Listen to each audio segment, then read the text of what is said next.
moves away mountains. Yugong, a 90-year-old man, lived at the north of two high mountains. The mountains blocked the way, making it inconvenient for him and his family. One day he called the members of his family and said, "The two mountains are blocking our way. Let's move them away." His children and grandchildren all agreed except his wife.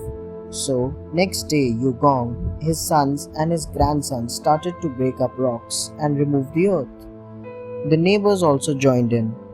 A wise old man, Zisu, saw them and said to Yugong, "How long do you think you can live on? Rest your old bones rather than working so hard." Yugong sighed and said, "It is true that I am on the edge of the grave, but I have sons, and my sons have their sons. I am doing it for them." Moved by Yugong's resolve, God in heaven sent two immortal creatures to take the two mountains away. Silver Troubles. Zhang San had saved 300 ounces of silver. It gave him happiness as well as anxiety. He racked his brains to find a safe place in order to hide his silver. He looked around, but no place looked safe. After a few days, an idea struck his mind. At night, he dug a hole at the base of the wall in his back room. He then buried his treasure there. To make it safer, he put a note on the wall. "My silver is not buried here." Now, Zhang San's mind was at peace and he fell asleep. But he was unaware of the fact that his neighbor Wang had seen him burying the treasure. At midnight, Wang went to dig out the silver. He also thought of a plan not to be suspected. With Zhang San's note, he placed his note, which read, "Your neighbor Wang did not steal it." The Trader. Once there was a trader who did business at Wuhu.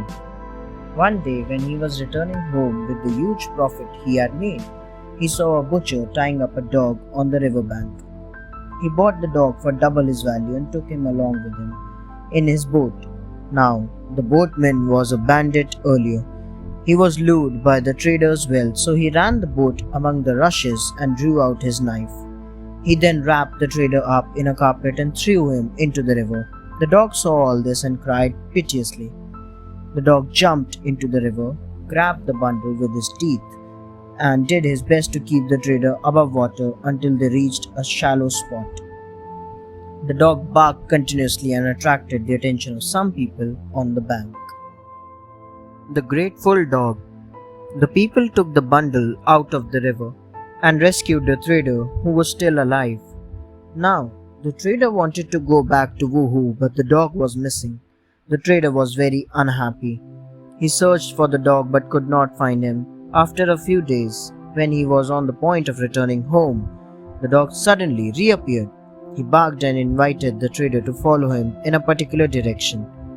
The trader followed him until the dog jumped on a boat and grabbed one of the boatmen by the leg. He was the same boatman who had robbed and tried to murder him. He had changed his clothes and also his boat so that none might recognize him. Finally, he was arrested and the whole of the money was found in his boat. Many people in this world would be ashamed after seeing such a grateful dog. Thanks for watching. Do like, share, subscribe to Sahil Book House.